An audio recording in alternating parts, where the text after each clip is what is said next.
The Monster of Canterlot, Chapter 15. I woke up at dawn, as usual, but it took me a few seconds to realize where I was. Waking up in royal bedchambers for 14 years, and then suddenly waking up inside of a tree can be a little disorienting. Fortunately, I could also smell pancakes. I assumed it was Spike cooking, since I could hear Twilight snoring away in her bed above me. I went downstairs and found that I was correct. Spike was indeed cooking pancakes. Morning, Spike. Morning, Chris. Did you sleep well? Yeah, but Aunt Luna wouldn't let me have a nightmare if I wanted to, so that wasn't really an option. Your pancakes smell really good, by the way. Thanks. I cook breakfast for Twilight every morning, so I've had lots of practice. Need any help? Can you cook? No, I cannot. You know, chefs and all. Spike laughed at my poor excuse for a joke. I sat at the table and chatted with him while he toiled away. He told me he missed Canterlot, but how he loved it here in Ponyville even more. He told me about the delicious treats in Sugar Cube Corner, and all the mischief the three fillies who call themselves the Cutie Mark Crusaders get into.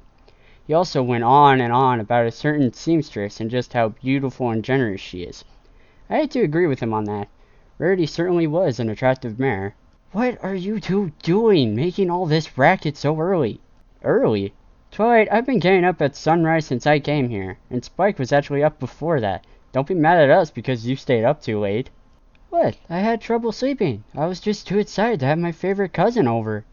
I'm your only cousin, Twilight. That doesn't change the fact that I love you and can't wait to show the world what they've been missing out on. Thank you, Twilight. That means a lot to me, and I love you too. Spike set a plate down in front of me and another in front of Twilight. Plus, you hatched Equestria's best assistant, so you can't be all bad. Spike waved a dismissive claw. Ah, go on. Twilight and I smirked down at him and waited for it. I said, go on. After breakfast, we decided to take a stroll through the town. Again, there were no screams or stampedes, but the bowing was getting old. One or two of the ponies even braved greeting me. It was small, but it was progress. I guess having Twilight by my side helped. Spike had remained at the library to help any pony who came by. Twilight showed me around the town. She pointed out some of her favorite spots, like quilts and sofas, the spa, and Sugar Cube Corner. She also pointed out other landmarks, such as the clock tower, theater, and the schoolhouse. I was falling in love with the little town. It somehow reminded me of my home on Earth, though I don't know why. I had seen fancy my whole life. I was liking the change of pace. However, I'd be lying if I said I wasn't missing my family already, even if it was just a tiny bit. And this is the town hall. Twilight pointed out the large cylindrical building. Obviously, this is where town meetings are held, and where the mayor takes care of the day-to-day business of running the town. Interesting, I said sarcastically. A thought crossed my mind. Do you suppose the mayor would mind me popping in real quick?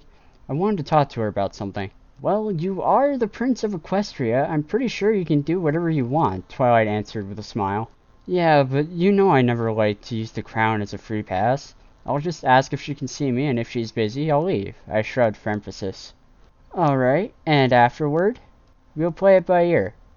I walked inside with Twilight beside me. There was nothing much to speak of as far as decorations. A few newspaper clippings, a picture of Ponyville from a balloon, a hoof-painted map of the town, and photos of the princesses on their visits. The secretary at the desk was scribbling away and didn't even look up when we entered.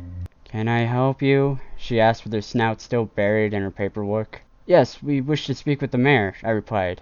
Do you have an appointment? No, we don't. Is that a problem? Well, of course it... The secretary finally looked up at us. Isn't, your highness, is... let her know you wish to see her. The secretary was suddenly very eager to please. In the meantime, would either of you like some water or tea or a muffin or... I silenced her with a raised hand. No, thank you very much. We just want a quick word with Miss Mayor. The secretary tossed in several more bows before she galloped off. So I guess we just wait here for... You wanted to see me, your majesty? The mayor asked as she slid to a halt in front of me and quickly bowed. Yes, Mayor, but I want to reiterate, you don't need to treat me any differently than you would any other pony. My visit is for vacation and nothing more. I'd like you to simply address me as Chris for the remainder of my time here. As you wish, Chris. Excellent. Now, the reason I came in here today was simply to thank you for the very warm welcome you gave me yesterday. It couldn't have been easy to arrange all that in the time it took me to get from the palace to the train station. Oh, well, you're welcome. Relief washed over the mare as she realized she wasn't in trouble. "I must say, when I read in the paper that Princess Celestia had a son, I was very surprised. Then to find out you weren't a pony, but rather a species from another world, I think I can safely say we were all shocked. So when Princess Celestia sent me a letter saying you were coming here, I knew we needed to show that Ponyville was a town where you could at least have a chance. Well, I wanted to let you know that I appreciated the effort, and I will let Mother know how well you've treated me." This made the mayor seem very pleased. "Also, I hope there are no hard feelings for my little joke at your expense yesterday." No harm done. Think nothing of it." Good. Alright, we'll let you get back to work. I'm sure there's a lot to be done, so we won't take up any more of your time." I couldn't help but notice her laying out a breath of relief. She had done well to hide her anxiety for as long as she did. With my goal completed, Twilight and I left the mayor's office and headed for the marketplace. It would give me the best opportunity to actually meet my little ponies, as Celestia always called them, and maybe do away with any tensions about my appearance that may still exist. And I was betting there was a lot. I might even get something to eat. I had never really gotten a chance to see an actual marketplace, with the exception of the time I fell through Fancy Pants' skylight. So this whole thing was amazing to me. To see ponies trying to barter and haggle over wares was an entirely new experience. As the chefs did all the daily shopping and Celestia made all my clothes, the sights and the smells were only part of the adventure though. The real experience is in the participation.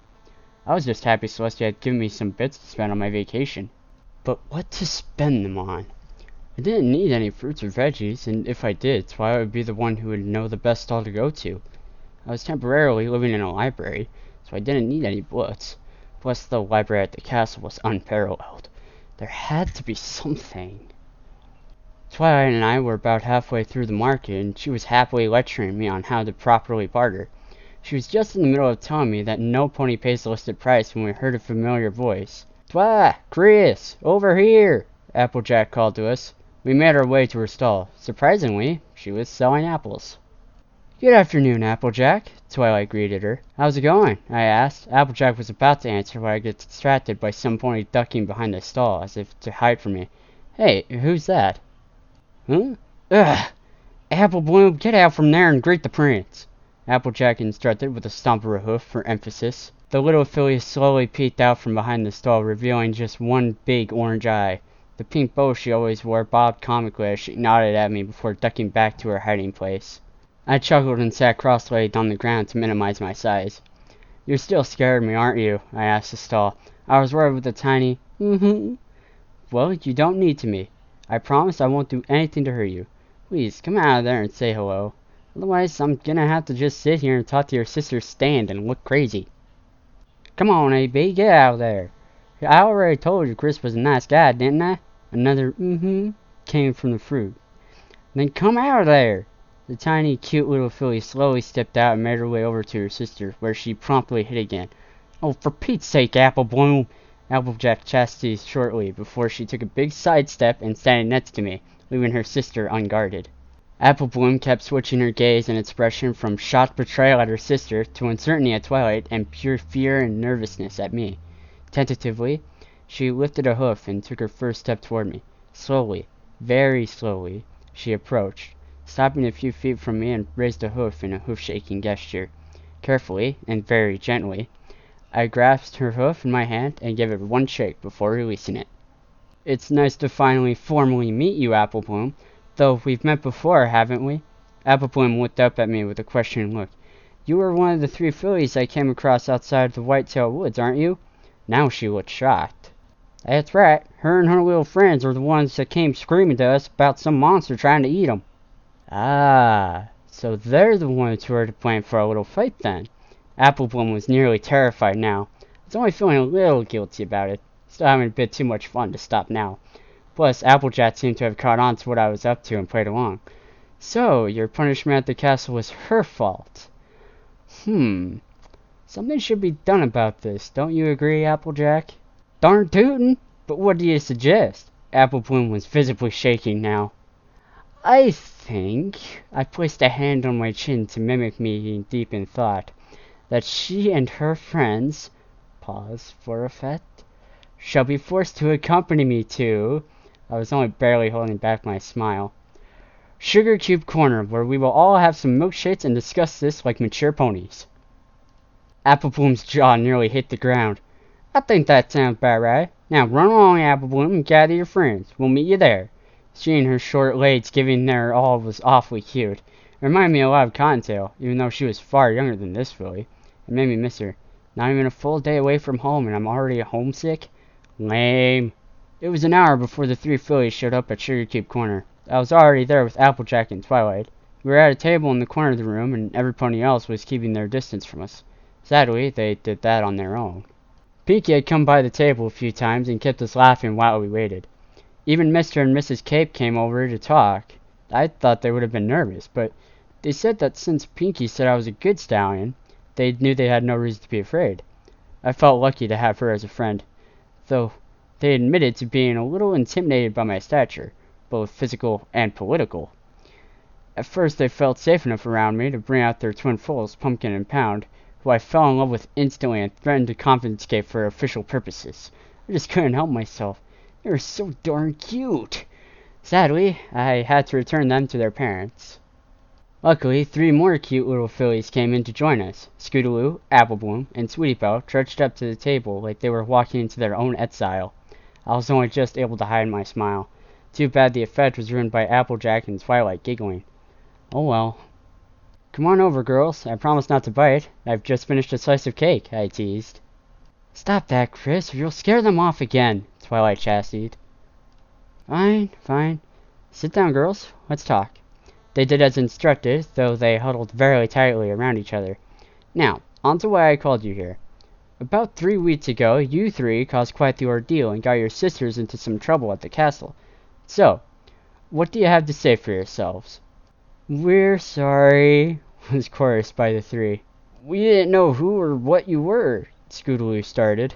And when you came crashing out of the bushes saying how hungry you were, Sweetie Belle continued, we thought you wanted to eat us, Apple Bloom finished. Yeah, I figured out that much, but isn't that kind of like how the town used to act around your friend Zecora? I asked them. They all looked shocked and then ashamed. Now, I understand you being afraid of me. Instincts are hard to override, but you didn't even give me a chance. That's right, and y'all nearly caused a panic. You didn't exactly give him a chance either, Applejack, Twilight pointed out. Applejack opened her mouth and raised a hoof as if to argue, but slowly lowered her hoof to the floor again. Yeah, well, I guess you're right, and I'm sorry about that, Chris. That's okay, Applejack.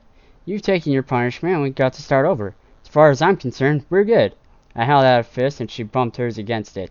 Besides, it's not the first time I've been called a monster. Heck, I've heard at least 6 others call me that today alone. What? Both Twilight and Applejack called out. When? I didn't hear any of that, and I was with you all day, Twilight asked. True, but your hearing is focused, so you may not have been listening for it. My hearing may not be as good as a pony's, but I can always hear what happens behind me. I highly doubt they knew that when we walked by. Twilight and Applejack were mad. Well, Applejack was mad. Twilight was shaking with rage. It's okay, ladies. I've gotten used to it by now. I mean, there have only been 3 ponies who weren't startled by appearance the first time we met. Those 3 being Celestia, Cadence, and Cottontail. I find it's best to just forget about it and move on.